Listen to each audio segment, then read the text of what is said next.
I'd say that the Brussels effect really is in effect, and you're seeing the types of theories of ex-ante regulation, or at least the types of harm and the considerations for fixing those perceived harms spilling into lots of jurisdictions.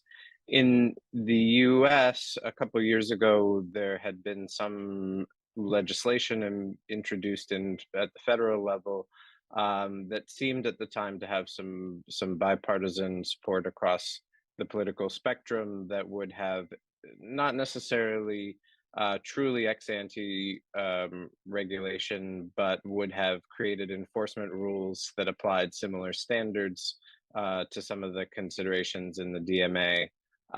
Those have since largely stalled, and there's been some changes in approach in some of the different political elements that have shifted from supporting these types of initiatives to taking a more protectionist approach, and suggesting that the agencies have been colluding with foreign agencies against American businesses, against the American platforms.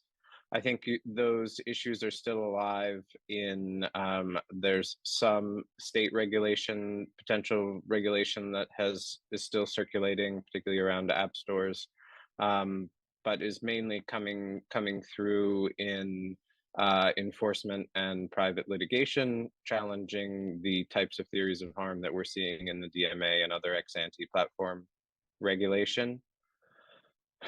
You also see a range of other approaches that are tailored to other jurisdictions around the world. I think China is an example of a jurisdiction that considered ex-ante regulation rules along the lines of Europe, has engaged in some enforcement, but today has shifted more to an informal regulation model, if to call it that. So there's much more informal engagement with individual platforms, discussion of their rules, and um, a back and forth on how to apply those rules in a way that satisfies the competition laws there, taking into account the very different market structure in China and the different players.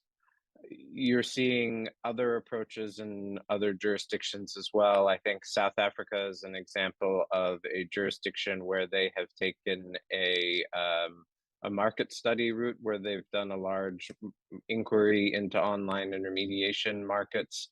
The Competition Commission has now come across with recommendations for structural remedies to address market failures in some of the same markets that we're seeing in the focus of ex-ante regulation, and similar rules for online search, for example, for app store access fees, restrictions on links to third-party websites. Those types of issues there are coming across as a market study mechanism that has some ex-ante effects. You're also seeing more traditional uh, lifting of the DMA model. Jurisdictions like Korea are reportedly focused on potentially launching a DMA equivalent quite quickly. Japan has elements of that coming out. And you're seeing other jurisdictions such as Australia, which were initially one of the leaders of focusing on ex-ante approaches or ex-ante solutions for digital market failures. Um, there's just been some indication that in 2024 they may move ahead. The government may move ahead with some of the recommendations from the Australian Consumer and Competition Commission on codes of conduct for particular digital platforms. So it's really, I'd say there are variations on the theme where similar issues are being picked up in different structures that have varying degrees of enforcement and ex ante regulation that achieve similar goals.